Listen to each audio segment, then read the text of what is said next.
Hello, my name is Rob Summers, the Big Sur Shaman. Welcome to my YouTube channel. I would like to share with you the shamanic traditions from the Incas for your personal healing and the healing of the world.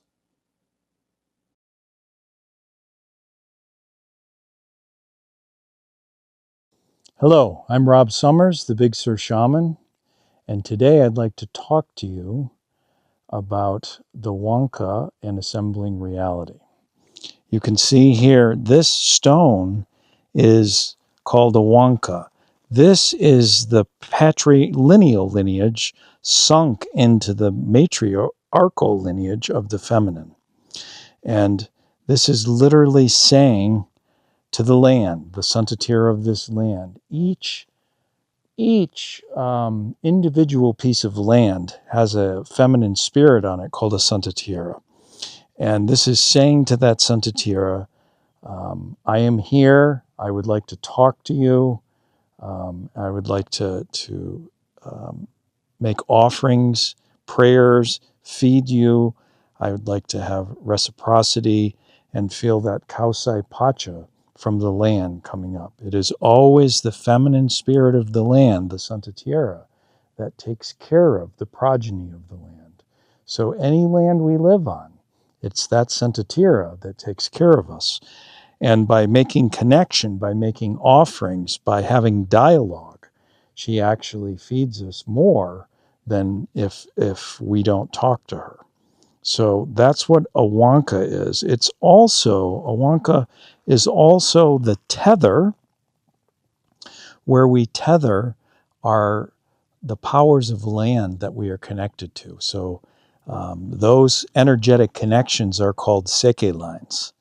And those seke lines are, for a shaman, are tethered to this wanka. So it's a focal point of all the powers of the land and spirit that we're connected to. For me also, it represents the alignment between heaven and earth. This helps me visualize being aligned with heaven and earth, so I can walk between heaven and earth. This is the physical representation. I also see it almost like a spiritual telephone booth, because praying at this wanka every day is how I assemble my reality. Now, shamans assemble their reality so it is not assembled by others.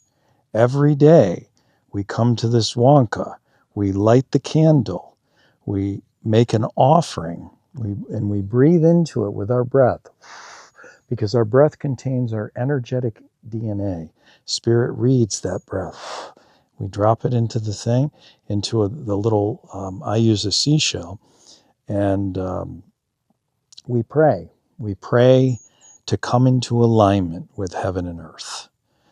We pray to set aside our individual self and our personal self, our egoic self, and instead walk in alignment with heaven and earth.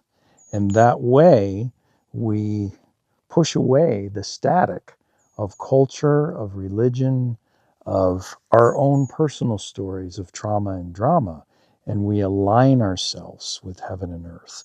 We become collective instead of personal. We align with love instead of fear. We walk in the world without all of that static. Instead, we source who we are from the land and spirit. That's what assembling reality is about. It's literally changing where we source who we are from the personal to the collective, from fear to love, from separation to wholeness. And we do that every single day, because if we don't assemble reality every day, our reality will be assembled for us by the media, by culture, by religion, by our own personal stories of trauma and drama. With our awareness, intent, and consistently, we move the needle of our compass of identity from that personal to the collective. And assembling reality is the ritual, the way we do that. And the wanka is the way that I walk in alignment between heaven and earth. There are three processes. After you light the candle, you make the offerings. There are three other things. The first is you have to talk about to Spirit and the earth what you are grateful for. Gratitude is the antidote to static, to fear, to separation. So we talk about out loud. Spirit wants to hear our prayers. The shamans in Peru say, praying out loud is meeting Spirit halfway. So we talk about what we are grateful for. The second thing we do is called recapitulation. Recapitulation is a fancy word for life review. So every day, when we sit at the wanka, we look at different areas of our life. Shamans in Peru say we look at it like a river. Sometimes there is eddies, sometimes there are waterfalls, sometimes there are rapids. So we look at our life like a river. We take a little piece of our life, and every single day we take a different piece. And over time, what happens is it actually becomes like someone else's story, and we are able to loosen that energetic attachment to our identity, because our identity is made up of personal stories. Once through recapitulation, we loosen that identity, that attachment, that energetic attachment to our personal stories, then it's much easier for us to move the needle of our compass from that personal to the collective, from fear to love, from separation to wholeness. The third thing we do in assembling reality is we envision our day as a co-creation with Spirit.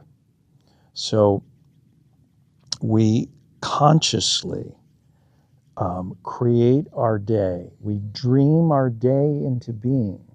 And over time, with daily practice, we dream our life into being. And we go from being informed by the static of culture to actually co-creating our lives with the land and spirit.